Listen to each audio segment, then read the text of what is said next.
Hi, my name is Bad News Bears, and welcome to my stream intermission screen.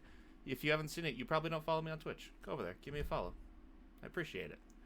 So Predecessor's been out for about a week now, and you want to learn the basics of jungling. Well, first, let's go over what the jungle in Predecessor is. Well, quickly before the video actually starts, Future Bears here. Hi. The longer I've been editing this, the longer I realize the video is going to be. It's quite lengthy. I'm on the jungle starts portion of the video right now, and it's already like 20 minutes. So, that being said, this video does not need to be viewed in order or anything like that. If you just want information on a specific section, you can go down in like the video thing, and it should be cut up into parts, into sections, so you can skip to whatever you need or want information on. If you don't care about the characters, you can just skip that entire part. Thanks for watching. Hope you get some useful info. Future Bears out. Hey, whoa, we're over here now. So, in Predecessor, as you can see, we have the map here. There's 3 lanes.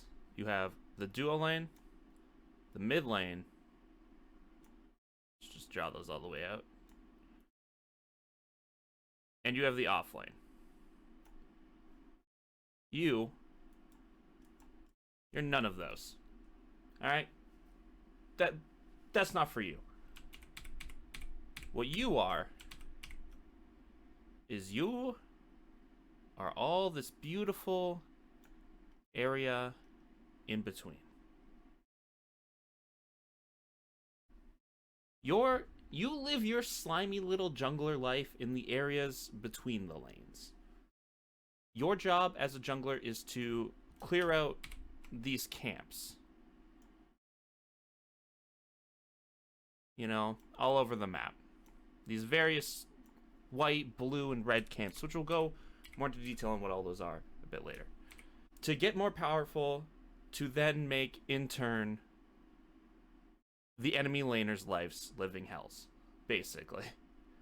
Your goal is to help your laners push their leads, help them get out of bad situations, and help set up for the bigger objectives, which you'll be dealing with a bit more as the game progresses later on.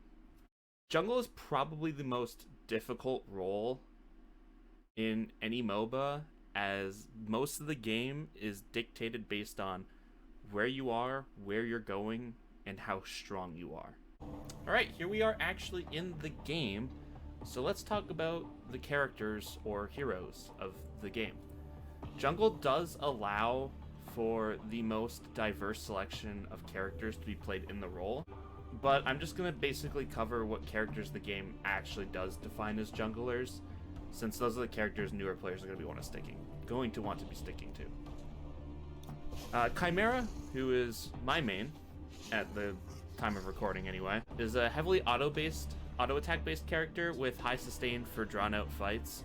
He is very good at kind of just being along in the front line with your tanks, because he does actually have some sustain, which a lot of other junglers don't have. Just even like from his passive ability, he gains health regen.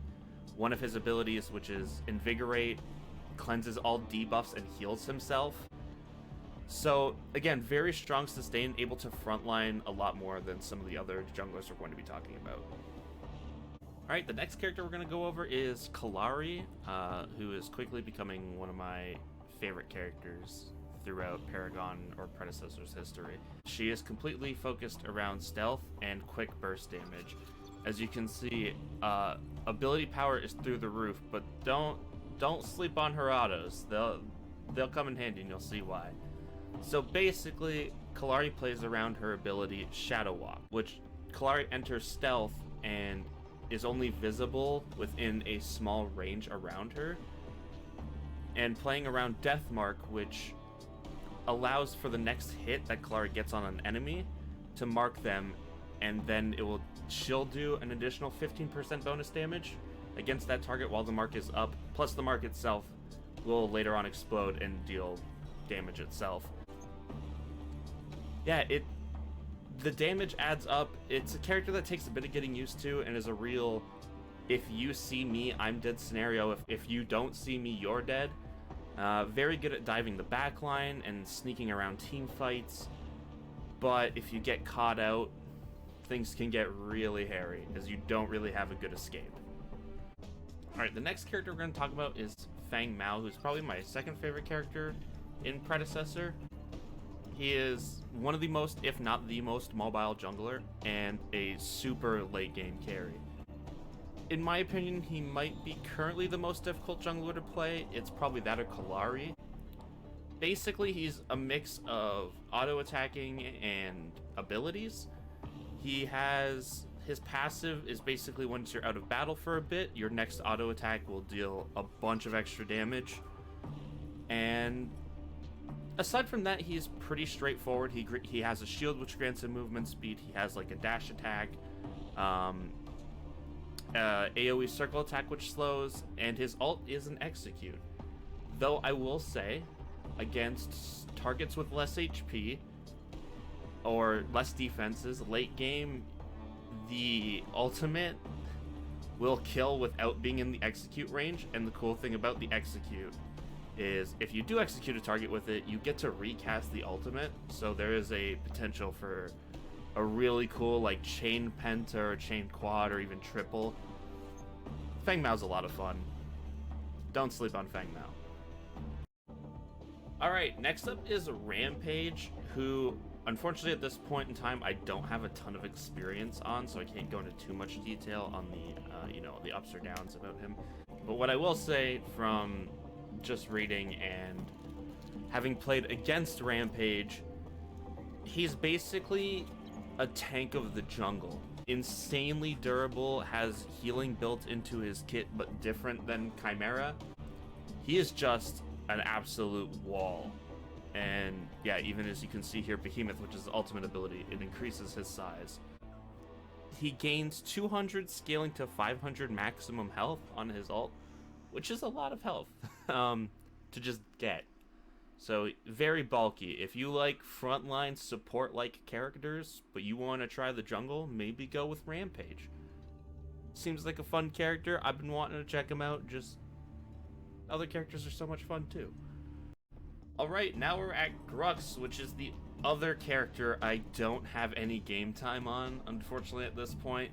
This one's more so because it's a character I'm not exactly interested in. Most of his damage is coming from his basic attacks and his passive, which basically his basic attacks cause a bleed, which provides stacks, which then eventually lead to him having Omnivamp, which Omnivamp basically is lifesteal off of abilities, so he gets some sustain from his abilities there.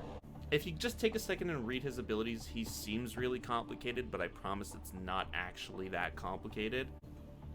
At the moment, he seems fine, but you know, that will age like milk because balance updates will come in the weeks to come or whatever, and he'll probably be the best character on the game.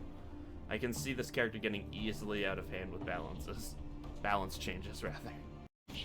Oh, right, and here, shut up, Crunch. And here we have the last true jungler in Predecessor, Crunch. Crunch is an interesting one. He is very, very mobile and completely ability-based. The major downside to Crunch is until level 6, he is virtually useless. Level 6 is when you get your ultimate ability. His ultimate ability allows you to recast one of your most recently used ability, but its main idea is that it's providing a passive buff basically. So when you hit level 6, every third ability you use will have an additional effect based on what ability you end up using, and it provides a passive heal on hit. It's every third as well. Third basic attack or ability hit, yeah, heals Crunch for a flat number of damage plus your physical scaled by your physical power. That's another interesting thing about Crunch, and I think the most interesting part about him, he scales based off your magical and your physical damage, but outputs the damage in physical. It's very strange, and there could be some weird... Yeah, his passive deals magical damage. It's like a whole thing. You're doing both kinds of damages, which against unexperienced players is very good, because usually they're not building one of the defenses enough anyway. But it's very interesting. It's an interesting mechanic. If you need a magical jungler, Crunch is a good option. Alright, so I want to talk about the items that you're going to be using as a jungler. And first I want to talk about your active, which if you play any other role, you'd be familiar with the refillable potion, which restores 80 health, plus 10 per level, health per 10-second increase, you know, has 2 max charges, refills every time you back. But in the jungle you'll have the Hunt, which the active skill on it is 500 true damage to an enemy monster, which true damage basically means it's a flat number. It's going to do that much, regardless of protections, regardless of whatever. It does also apply a burn to monster camps to help clear faster. You restore mana on hit, you restore health on hit if you're melee. It does also mean that you will hit level 2 off the first camp because it gives you some bonus XP, 140 is what it ends up being. And at 40 stacks, it evolves into the Wild Hunt, which deals 1,000 true damage. The burn stays the same, everything else stays the same. It's just you get the extra 500 damage on the active. This item is super important to keep track of your cooldown. Make sure you're not wasting it once Fangtooth and Orb Primer up. It is very good for securing those. A lot of the times it comes down to the enemy jungler and you, basically who can time the hunt better. If you've ever played League of Legends, it's very similar to Smite, or if you've played Smite, it's very similar to the original Hand of God. That's what it was called back then. You do also get your generic stealth ward, which gives you vision around the map. Every role gets that. Here's what it is. Alright, so now what I want to talk about is crests. This is the first thing that you are offered when you load into a game. A screen will pop up asking which crest you want. This is basically kind of like a starter item kind of situation that evolves as the game plays. There are 2 that you will typically see on most average junglers, which is the Warrior Crest as well as the Rogue Crest. The Warrior Crest is going to be typically on those characters you want to be a bit more brawly with. Chimera, Crunch, Rampage, maybe. It's focused a bit more on sustain, regenning health, on autos. Icecorn is really brawl focused. You summon like a zone that gives you a bunch of buffs. Phoenix is a res. Brutal Axe is a cleanse. Lifesteal on it, tenacity, attack speed. Alright, so now we have the Rogue Crest, which is typically going to be on the more like burst assassins, Kalari, Feng Mao, those kind of assassins, or sorry, junglers, I should say. They help with early clear, which is super nice on a lot of those characters. I'm looking at you, Kalari, your jungle clear is abysmal, especially early on. They restore health when you deal damage to enemy creeps and heroes, so it helps with a bit of sustain on those characters that don't have a whole ton of it. And they do evolve into basically all items that are really good for bursting. Witch Stalker, giving you physical power, ability haste, pen, omnivamp. It's a cleanse and enhances your next basic attack. I kind of want to start trying this one on Feng Mao because he's got like the whole mechanic with his basic attacks. Ordis, which I don't think I've used a single time. I haven't used either Ordis or Witch Stalker. I pretty much always run next. I love it. Just gives you a ton of ability, more physical power, ability haste, and 10 physical pen, which is quite a bit. Decaying, it gives you a bunch of movement speed. Your next 3 basic attacks reduce ability cooldowns. Bonus true damage.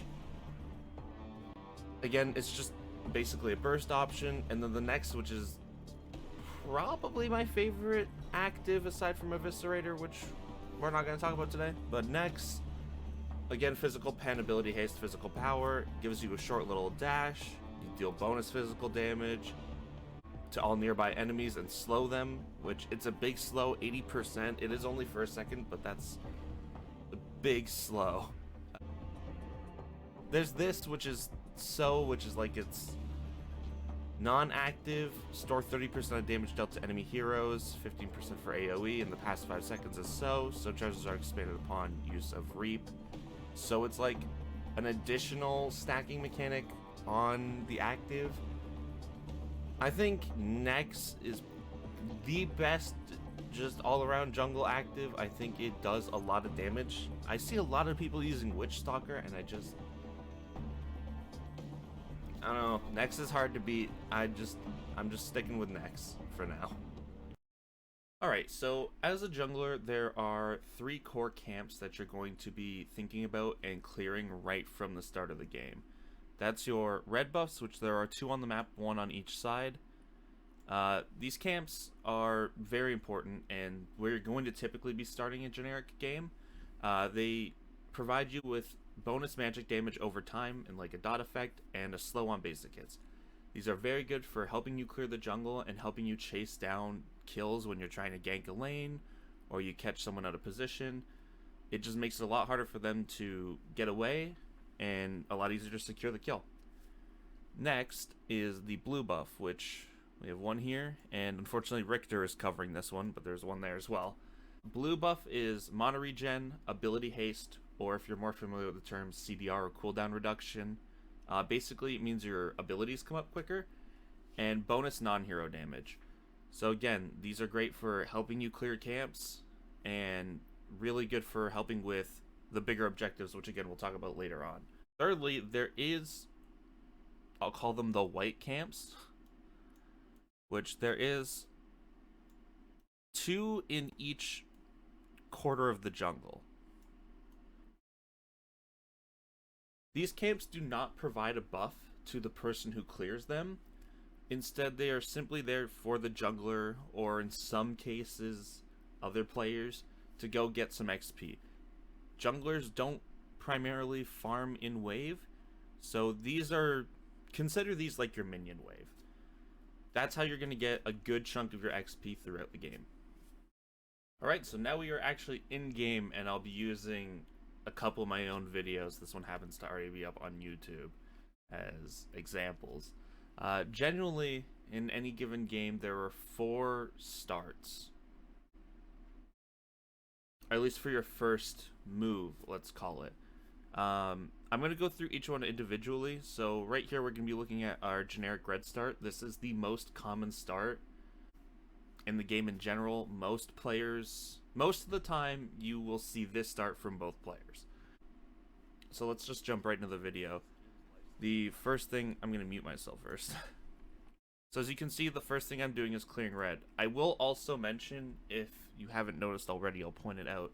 In Predecessor, you're not always on the same side of the map. So if you remember, the gold buff is in the duo lane. And as you can see, my red buff right here is on that side of the map. And the teal buff is in the off lane.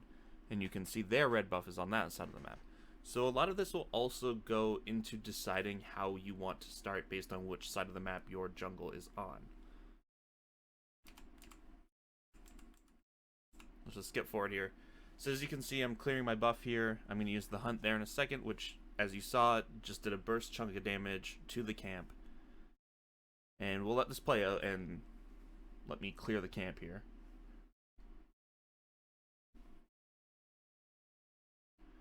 Alright, so at this current moment in time, I'm now level 2, and I have a decision to make. At this point, the red buff start breaks more or less into 3 options. Option 1 is I can do my 2 white camps here, my white EXP camps, and get to level 3 to head to mid and help mid secure the river buffs, or even look for a gank there. Option 2 would be to leave right now and go gank my side lane, which in this case happens to be the duo lane. Now, what kind of goes into this decision making is what character am I? Bang Mao, pretty good character for an early lane gank, especially in the off lane. Especially in the duo lane. But as we can see right now, they're both at about the middle of the wave. No one's really pushed up. If the Drongo and Narbash on the enemy team were a bit more pushed up in a position where I could easily gank them, then I would maybe consider going over there. Option 3 we have is gank middle lane. If middle lane's maybe a bit out of position, then I could go for them. Ideally, you want to go for that if you are a fast jungle clearer. For example, Chimera against a slow jungle clearer, maybe someone's playing Richter jungle. You're going to get to mid really fast, and their jungler is going to have no time to get over there and help. Option 4 is you're a fast clearer. Clear all your camps. Nothing, there's no gank in mid for you to get. And the enemy jungler isn't going to be there for a while. River buffs aren't spawning. Go clear one of your camps on blue side. Maybe even go clear the blue if you're that quick. Just get that little bit more of XP and then head back to mid. As you'll see, what we do in this video is a very standard start. I'm going to clear this XP camp. And then I'm going to go over and do my third. Even with all the options, this is the most generic start in the game. This will be the one you see most often. This will be the one you most often see the enemy jungler do. If you're against chimeras like I am in this game, they do tend to clear red and immediately try to gank mid. It's all stuff you'll learn as you play and is not what I would consider the basics of jungle. So I actually do end up going to duo lane because they are so pushed up. So even then, once you get down to that third XP camp, there's more options. And that's basically all the jungle is just, you did one thing, here's 5 options. This one enemy did one thing, here's 5 more options. And that's not something you can just teach in a video, which is why I'm just trying to cover the basics. Alright, so here we have a unreleased video and a video that's not going to be released. I did this because I realized I don't have any footage of me doing a blue start. So, another start in jungle is the blue start.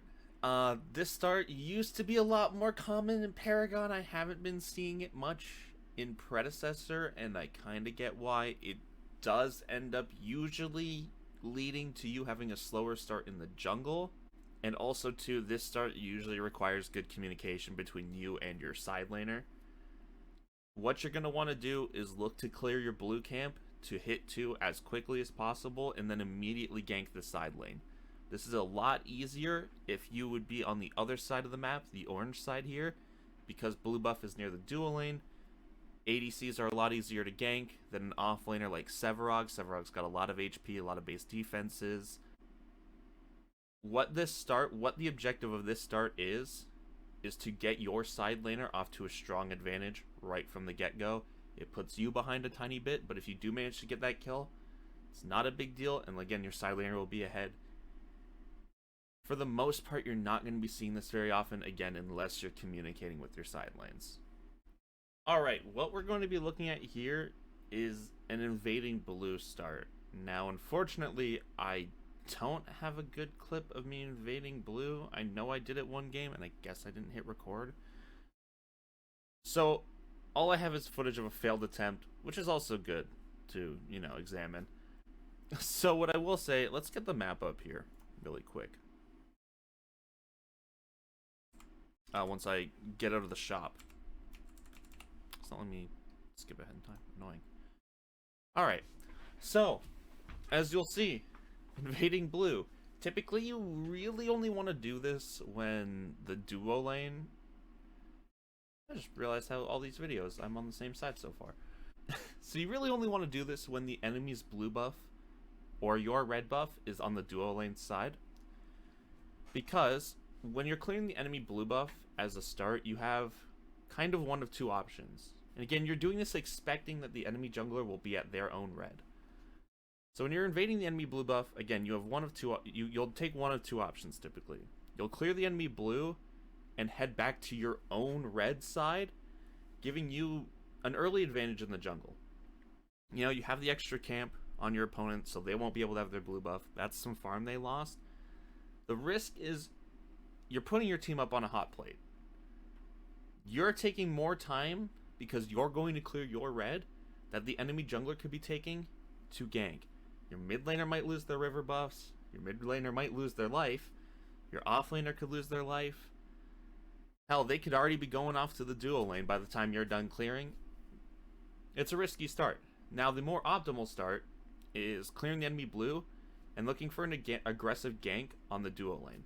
Both options will, however, strike a fear in the enemy jungler. No one wants their camp stolen, so it could also cause the enemy jungler to play a bit more defensive. Now, to show one of the risks of invading, let's watch what happens here. So I'm going to set up for a blue invade. So you don't want to run straight to the camp, because I'm also going to communicate with my dual lane that I am going to gank, which is a great thing to do if you want to go for a play like that. Make sure your dual lane or your off lane knows what's going on, so they can help try to make that situation easier for you.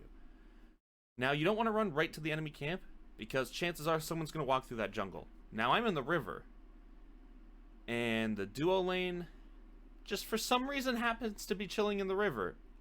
Catches me off guard. There goes my flash. Now, I can't invade. I have to back. I'm going to be late to my red or my blue or wherever. And basically the whole early game plan's thrown off. And now I'm pretty far behind already. Just right off of that. Make sure you know what you're doing. Ward if you have to.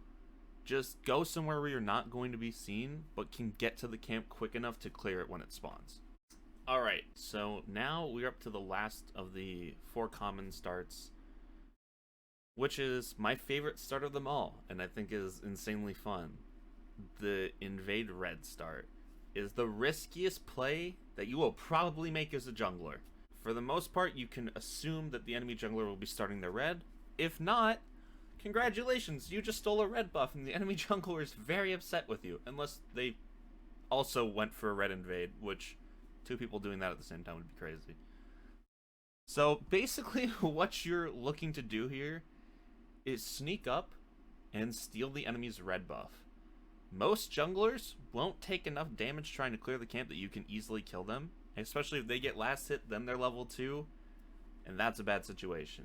So what you're going to be looking to do is sneak up on it and use your ability, your 1, the hunt, to try to do that 500 damage and just steal the camp right from under their noses and get out of there. They'll only be level 1, so they won't have an easy time chasing you. You can leave. I would not recommend trying to then pick a fight with the jungler. Yes, they have less health. Yes, they're level down. You are in the enemy jungle. That off laner, that mid laner, that duo lane can come kill you and make it like it never happened. Now, if all works out, it does give you the level advantage. That's 1 less camp they have. That's their most important camp gone for the first spawn of it. And you can just go back on your merry way with your red buff. Go clear your blue side. Go clear your red side. Force a massive lead. It is the way to get the biggest lead over the enemy jungler. But again, the risk is massive. Now, I'm going to show you how it's done, but also how it's not done, because this is an interesting case. But red buff, stealing red buff is very hard, so I struggled to get a clip in time of it succeeding. Kallari is a great character to do it because you can actually walk up in stealth, so it's even harder to get caught. But as you'll see, I'm setting up in river again. I'm letting my dual lane know that I'm invading red. So I'm going to try to come up here, and again, these weird dual laners. What's with these ADCs being in these weird spots? Like, why is he over, like, mid-side jungle? It's so bizarre. But he caught me so early that I was able to decide to then go invade red. So I'm like, you know what? I can still try it. I can still try it. You know, we got caught out early. Let's keep going for it. Now, another failed part is I did not pay enough attention to the map. I did not realize it was steel in the jungle. So I went into stealth way too early, and he is not even half done cleared the camp. But that doesn't stop me. So you see, run up, pull the hunt out, grab it, and run away. Kallari, enter that stealth. Kallari does have a double jump, and you can also go for this right here. Check out this little gank. Dual lane still level 1. Don't mind if I do. Kill that Narbash. I think we kill the steal here as well. Yeah, we do, because Richter hits a nice pull. That is the single best start you may ever see to a game of Predecessor. Out of a jungle, anyway. That's not me saying I'm great at the game. That was not me tooting my own horn. That was, I happened to get lucky. I happened to time things. They happened to follow. Narbash happened to be where he was. Everything fell into place. But when something like that happens, It feels so good, and we rolled this entire game. Alright, here we are back at the Predecessor map. There are 4 camps I want to talk about right now that I would call the small camps, the 2 river buffs, and the 2 side lane camps. So the side lane camps are your Cyan buff, which is in the off lane and is XP, mana, and health, as well as the gold buff here, which, as the name suggests, it just gives you a bunch of gold. Now, these 2 camps, you are, for the most part, not even really going to look at. These are more what your side lanes are fighting for to gain a bit of an advantage in their own lanes. So, if you're ever clearing them, you're probably not doing it until late in the game and you just happen to be around there. For the most part, you can just forget they exist. Now, the other 2 camps we have are the river buffs. These are located to the left and to the right of the mid lane, right here and right here. These spawn in at 3 minutes into the game and will respawn or change every 2 minutes. They are very easy to get. It takes 1 to 2 4 hits at any point and on any character to clear. So since they are so quick and neutral in such a relatively low risk area, it's not like you have to go into the enemy jungle to get them. It's not a big deal who gets them, as long as someone on your team gets them. It's a benefit. But it will usually be the mid laner or the jungler. So it does spawn as multiple different colors, and again, it changes every 2 minutes. So you'll have the pink buff, which is ability damage and mana regen. The green buff, which is a health shield and mana regen. The orange buff, which is attack speed and mana regen. And gray buff, which is movement speed and mana regen. I do have a little clip here just to kind of give you an idea of kind of like where they are. So as you can see, sorry about that, I'm on the duo side of the river. I'll actually just rewind that real quick. My apologies. I'm on the duo side of the river, near Fangtooth.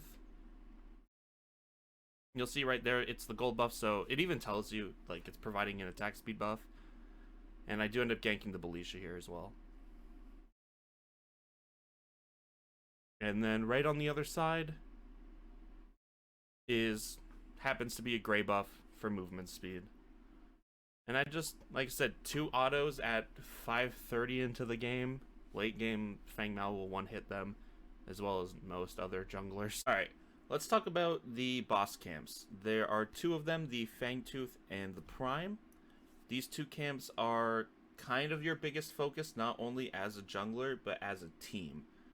Alright, the first one we're going to talk about is the Fangtooth, which is this brownish camp located near the duo lane. The Fangtooth has a kind of interesting mechanic, which is somewhat akin to League of Legends Drake, if you've ever played League.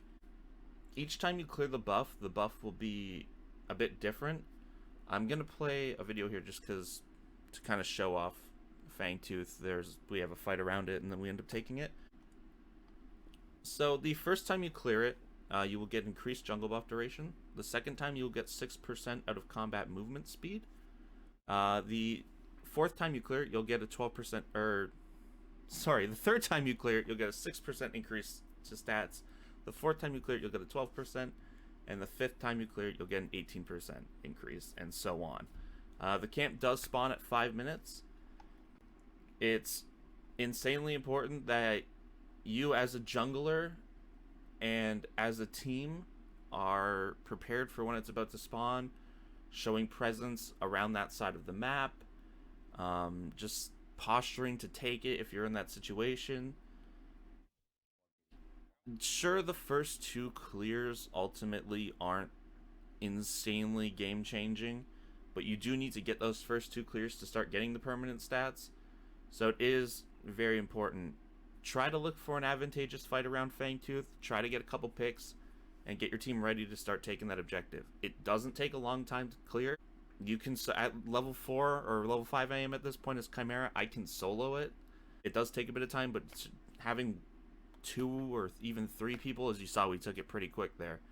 Fangtooth's easy to take. It's easy to accidentally just let the jungler go off your map and have them clear Fangtooth without you even knowing.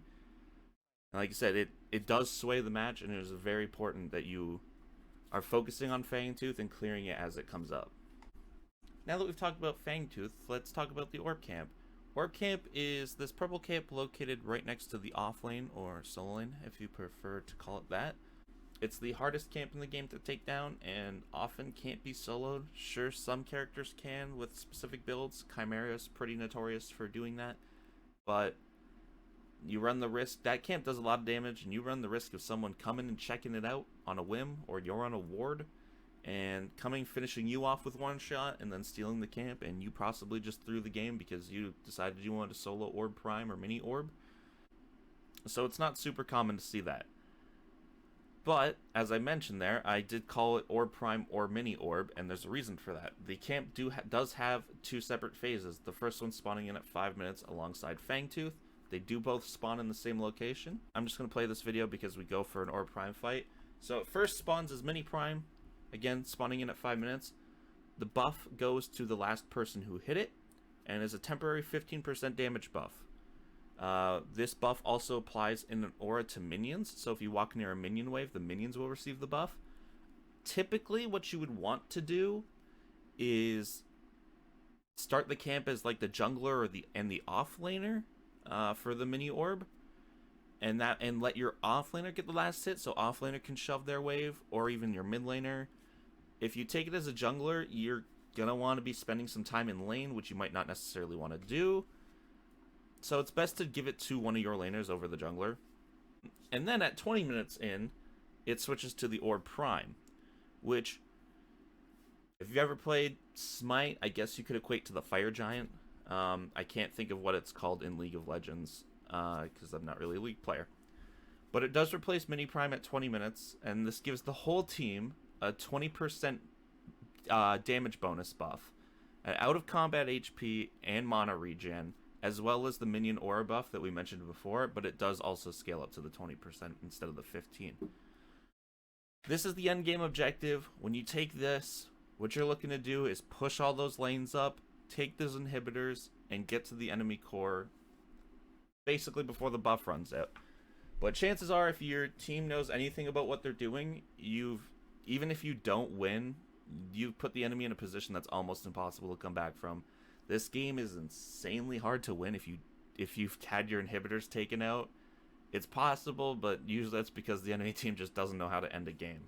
Alright, this is from the same game with the Orb Prime a bit earlier. I'm just letting some footage roll because I've got nothing to show for this specifically. So we've talked about all the characters, we've talked about all the camps, we've talked about the items. Let's talk about team fights. So team fights can almost happen at any time. Some weird invades could cause an early team fight at like a minute in.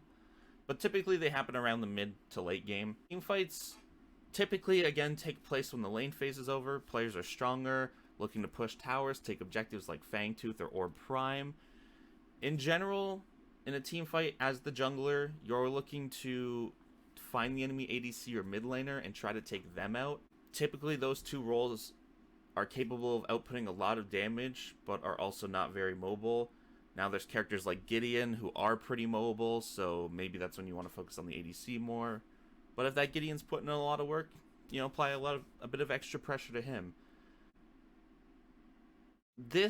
What I'm saying is a general idea in a team fight. You're not always going to be able to get to those backliners. Sometimes those backliners aren't very good players, and you don't want to focus on the backliners. So maybe you want to look at, in that case, the Rampage just killed me. Maybe we want to kill the Rampage. I'm Kalari, I got a lot of burst damage. I could work with that. Every character, every player, each fight, each team comp is different. Scenarios are going to change like crazy.